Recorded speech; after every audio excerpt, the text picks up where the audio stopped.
2024च्या विधानसभेच्या निवडणुकीच्या संदर्भात आयोजित केलेल्या या जाहीर सभेला उपस्थित असलेले माझे राजकीय गुरु, मराठवाडे देशाचे गुरु प्राध्यापक रवींद्रजी गायकवाड सर, ज्यांनी आता आपल्याला मार्गदर्शन केलं, ते आमचे नेते सन्माननीय जितेंद्रदादा शिंदे, ज्यांनी भाषण करून पुढच्या कार्यक्रमात जावं लागलं, ते हरीजी डावरे, दिलीपसिंह गौतम, या गावच्या सरपंच विजयाताई जमादार, उपसरपंच कमलबाई धुमाळ, ग्रामपंचायत सदस्य महादेवीताई कुंभार, शेखरजी मुस्काना, शिवाजी साहेबांना जमादार, गोविंद विश्वनाथ पाटील, जगत शिंदे, जागृत शिंदे, पांडुरंग धुमाळ, विचारपीठावर उपस्थित असलेले बुवासाहेब, त्याचबरोबर या कार्यक्रमाला आवर्जून उपस्थित असलेले आमचे भाऊजी रत्नागिरी सगर, गावातील सर्व ज्येष्ठ नागरिक, तरुण बांधव, घराघरातून विचार ऐकत असणाऱ्या माझ्या माता भगिनी, मी जास्त बोलणार नाही. माझ्या आधीच्या वक्त्यांनी मला सर्व योजनांची माहिती सखोलपणाने दिली आहे. मी गेली 15 वर्ष या तालुक्यात लोकप्रतिनिधी म्हणून काम करत असताना वाडी, वस्ती, तांडा इथपर्यंत सगळ्या तिथल्या समस्या समजून घेतल्या, त्या विधानसभेच्या पटलावर मांडल्या, विधानसभेत तयार झालेल्या योजना सर्वसामान्य शेवटच्या घटकापर्यंत पोहोचवण्याचं काम मी माझ्या परीने केलंय. काम करत असताना आपल्याही गावातलं बघितलं तर जवळजवळ 1 कोटी रुपयाची कामं या दोन अडीच वर्षातली झाली. आणि हा तुमचा येणारा तो 1-2.5 कोटीचा असं जर ठरलं तर जवळजवळ 3.5 ते 4 कोटीपर्यंतचा टोटल कामांची बेरीज जाते. मी याचसाठी सांगतो, मी ज्यांच्या हाताखाली राजकारणाचे धडे गेलोय ते माझे राजकीय गुरु रवींद्रजी गायकवाड सर यांनी मला चांगल्या पद्धतीनं हे राजकारणाचं बाळकडू पाजल्या कारणानं गेली 15 वर्षात शासन दरबारी कशा पद्धतीने इथल्या समस्या मांडायच्या आणि त्यातला निधी जास्तीत जास्त आपल्या भागात कसा आणायचा हे त्यांच्याकडून बाळकडून मिळालं. म्हणून आज या जिल्ह्यात आमदार म्हणून काम करत असताना सर्वाधिक जास्त निधी उमरगा आणि लोहारा तालुक्याच्या विकासासाठी आणू शकलो.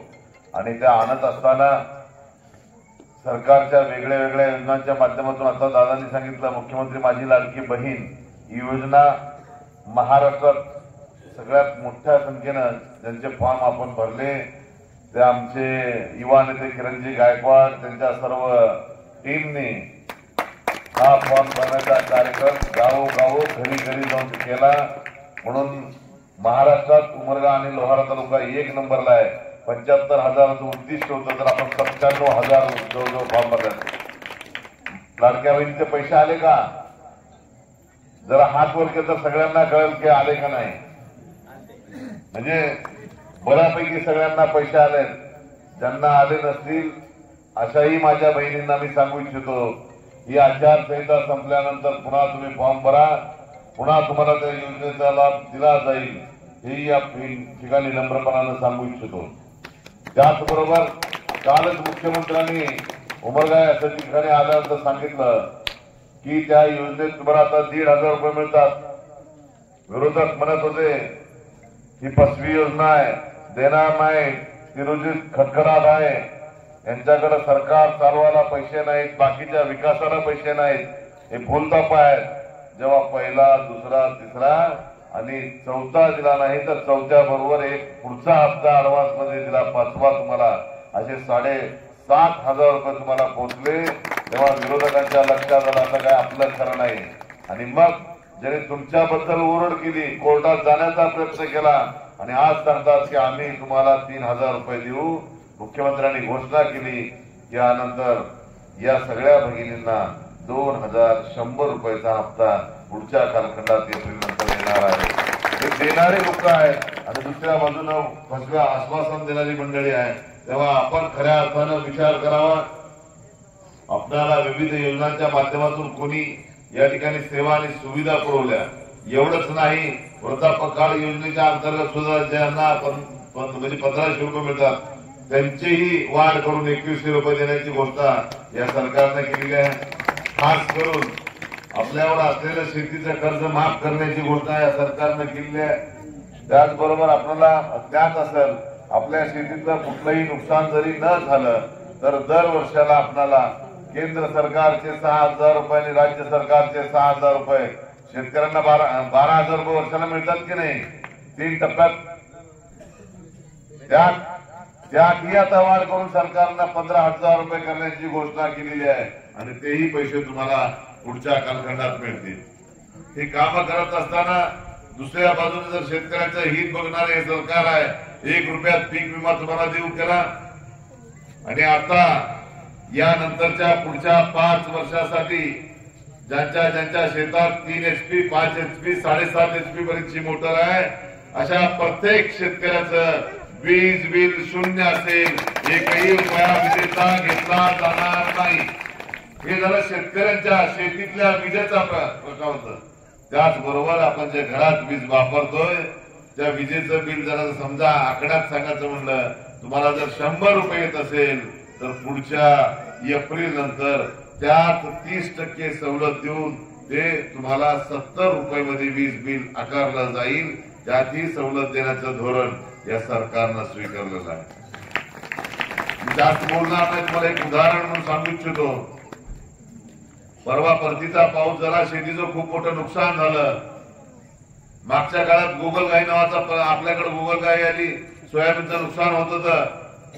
ती गोष्ट मी समजून घेतली, मुख्यमंत्र्याला कृषी मंत्र्याला समजावून सांगितली, कृषी मंत्र्याला शेताच्या बांधावर आणलं आणि काय नुकसान होतं त्यांना दाखवल्यानंतर निकषात बसणारी गोष्ट नव्हती, पण त्यासाठी वेगळा नियम तयार करून त्या झालेल्या सोयाबीनच्या नुकसानचं गुगल गायनं खाल्लेला शब्द टाकून त्याचेही पंचनामे करून आपल्याला त्या ठिकाणी झालेल्या नुकसानीचे म्हणजे जी भरपाई आपल्याला द्यावं लागते सरकारनं ते देण्याचं काम या सरकारच्या वतीने केलं गेलं. आता मुख्यमंत्री सोलार योजना या नावाची एक योजना आहे. शेतकऱ्यांना दिवसा लाईट लागत असेल तर ते सोलार पॅनल जर बसवले शेतात सबसिडीवर आहे. सूर्य उगवला की तुमची मोटर चालू होईल, सूर्यास्तानंतर मोटर बंद होईल, अशाही पद्धतीची व्यवस्था या ठिकाणी आहे. हे नुकसान झालं. परवा मी बांधावर गेलो, परिस्थिती बघितली. मी मुख्यमंत्री महोदयांना जाऊन गाठलं आणि सांगितलं, साहेब परतीच्या पावसात खूप मोठ्या प्रमाणात माझ्या मतदारसंघात आणि जिल्ह्यात नुकसान झालंय. पिकं काही कुजली, काही चांगली होती, त्याच्या शेतकऱ्यांनी शेतात बनमी मारल्या. पण एक अडचण होते, बनमी नुसत्याच मारून ठेवल्या. दररोज त्या शेतकऱ्याला शेतात जावं लागायचं, बनी उघडायची, दिवसभर हवा खाल्ली की पुन्हा झाकायचं. असं दिवसेंदिवस आपण करत होतो. आणि असं काय करावं लागत होतं तर तुमच्या शेतात तुम्हाला असलेली सोयाबीनची रास करण्यासाठी लागणारी मशीन आपण नेऊ शकत नव्हतो. ट्रॅक्टर घेऊन जाऊ शकतो, मोटरसायकल घेऊन जाऊ शकत नव्हतो. तेव्हा अशी परिस्थिती साहेब आमच्या मतदारसंघात आहे. तेव्हा खूप मोठा प्रश्न हा शेतरस्त्याचा आहे.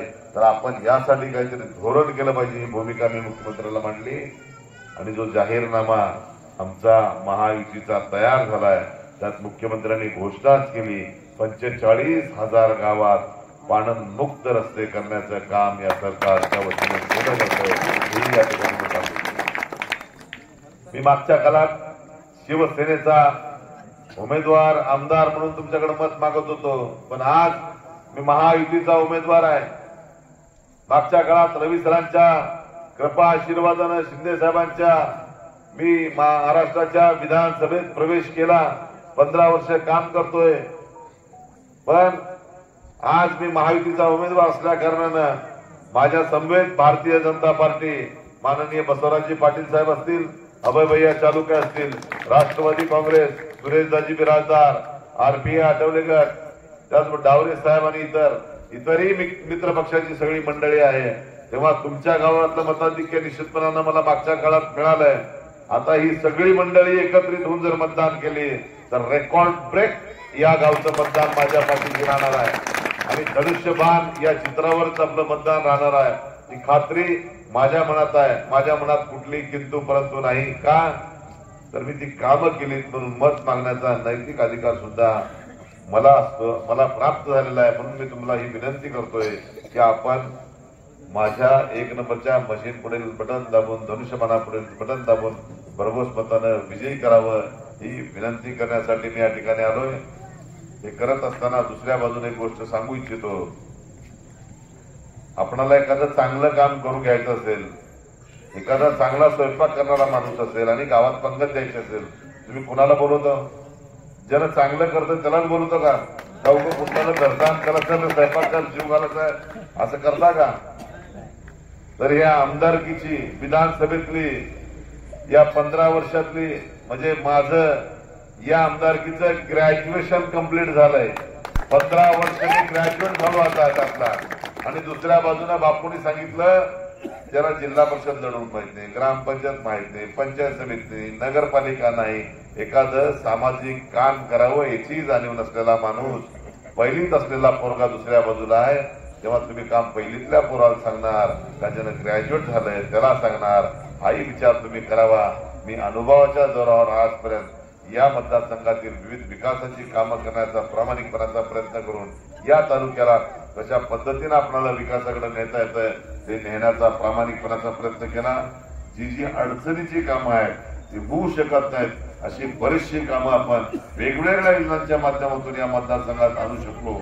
आपण उंजुडीचा पूल बघितला, तुमच्या गावातला पूल बघितला, सुगावला बॅकवॉटर होतं, कडेतून लोक जात येत होते, एकदा अपघात घडला, विधानसभेत प्रश्न मांडला, तिसऱ्या दिवशी 97 लाख रुपये मंजूर करून आणले. गोरेगावच्या तळ्याचं बॅकवॉटर असलं, शेतीला जायला येत नव्हतं, तिथेही आपण पूल निर्माण केला.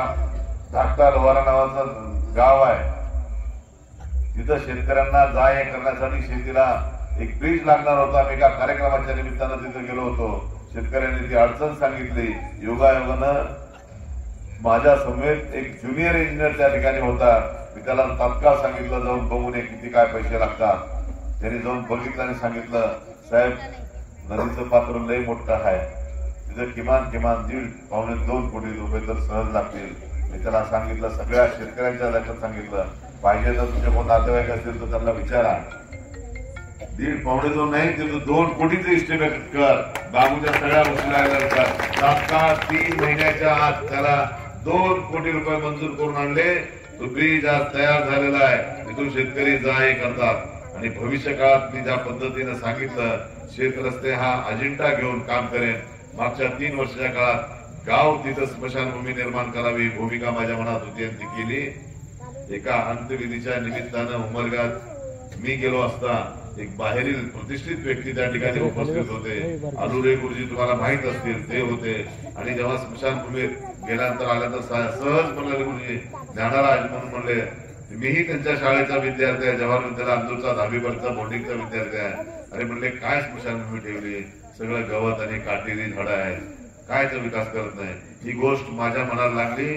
तुम्ही उमरग्याची स्मशानभूमी बघितलं, 2.25 कोटी रुपये मुख्यमंत्र्यांना 8 दिवसात मंजूर करून आणले आणि ती सुस्थितीत स्मशानभूमी केली. परवा गेल्यावर विनोदाचा भाग सोडा, सहज एकाला म्हणलं आमदार साहेब काय छान स्मशानभूमी केली हो, व्हायला हिथंच मला मरा वाटलं नाही असंही म्हणणारे लोक आहेत. त्यामुळं किमान चांगल्या स्मशानभूमी शेवटच्या घटकापर्यंत कराव्यात असाही माणूस ठेवला. ही सगळी शासकीय यंत्रणेच्या माध्यमातून केलेली कामं आहेत. सामाजिक भान ठेवून काम करणारी आम्ही मंडळी आहोत. 80% समाजकारण, 20% राजकारण. त्याच्याही पुढे जाऊन सरांनी हेही सांगितलं, राजकारण करताना आचारसंहिता लागली तेवढ्या दिवसात आपल्या पक्षाचा विचार सर्वसामान्य माणसापर्यंत पोहोचवायचा. निवडून आल्यानंतर कोण कुण्या जातीचा, कोण कुण्या धर्माचा काही न बघता त्याचं काम आपल्याला करता आलं तर तात्काळ करावं ही शिकवण मला दिली. आणि त्याच शिकवणीच्या आधारावर मी गेली 15 वर्ष या तालुक्यात आमदार करून काम करत असताना माझा जाहीर प्रश्न आहे तुम्हाला, आमच्या कार्यालयात आणि आमच्याकडे कोणी काम घेऊन आलं असेल तर आम्ही त्याला कधीच विचारत नाही कुण्या जातीचा, धर्माचा, पंथाचा, तुझ्या गावचं मतदान किती पडलंय याचा हिशोब कधी ठेवत नाही. एक सामाजिक बांधिलकी म्हणून आम्ही ती कामं तात्काळ करतोय, तेही तुमच्या लक्षात असावं.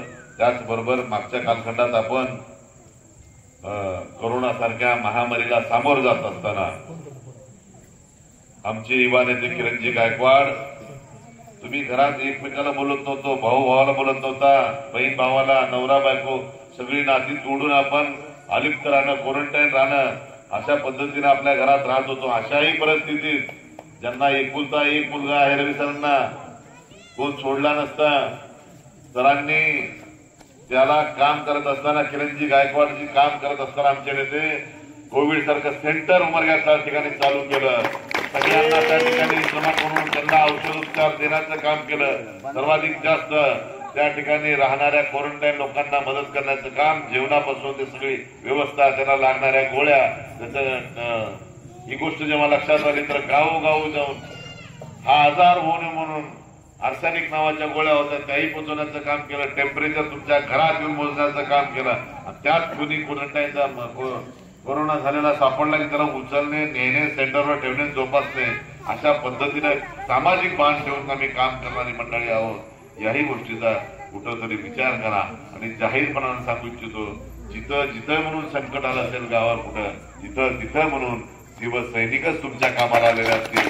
म्हणून शिवसेनेचा मी या तालुक्याचा आमदार म्हणून आणि आता महायुतीचा उमेदवार म्हणून तुमच्या पुढे मत मागतोय. तेव्हा आपणही न चुकता येणाऱ्या 20 तारखेला धनुष्यबाण या चित्रापुढील बटन दाबून आपली सेवा करण्याची संधी द्यावी, एवढी कळकळीची विनंती मी तुम्हाला करतो. मागच्या एकंदरीत 15 वर्षाचा आलेख जर बघितला, पहिल्यांदा मी 10,000 निवडून आलो होतो.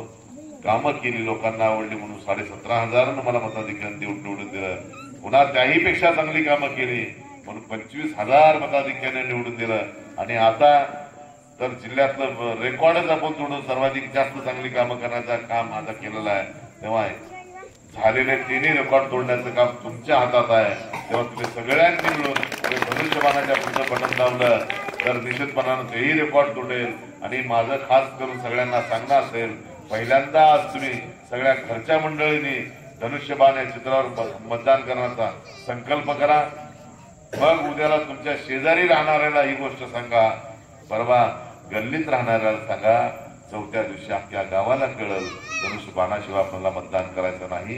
कारण आपण जिथं बसलोय तेही कामं आपण वेगवेगळ्या निधीच्या माध्यमातून या गावात करू शकलोय. तेव्हा या सगळ्या गोष्टीचा सारासार विचार करून आपण येणाऱ्या 20 तारखेला 1 नंबरचं मशीनवरचं बटन धनुष्यबाण आहे दाबून आपली सेवा करण्यासाठी विधानसभेत पाठवावं, एवढी कळकळीची विनंती करतो. आणि मी नेहमी जाहीर सभेत सांगत आलोय, मी जर या तालुक्याचा लोकप्रतिनिधी असलो तर तुमचा नौकर म्हणून काम करणे मी शपथ घेतली. आणि आजही इथल्या तमाम जनतेचा मी नौकर नौकर नौकरच आहे, कधीही मालक होणार नाही.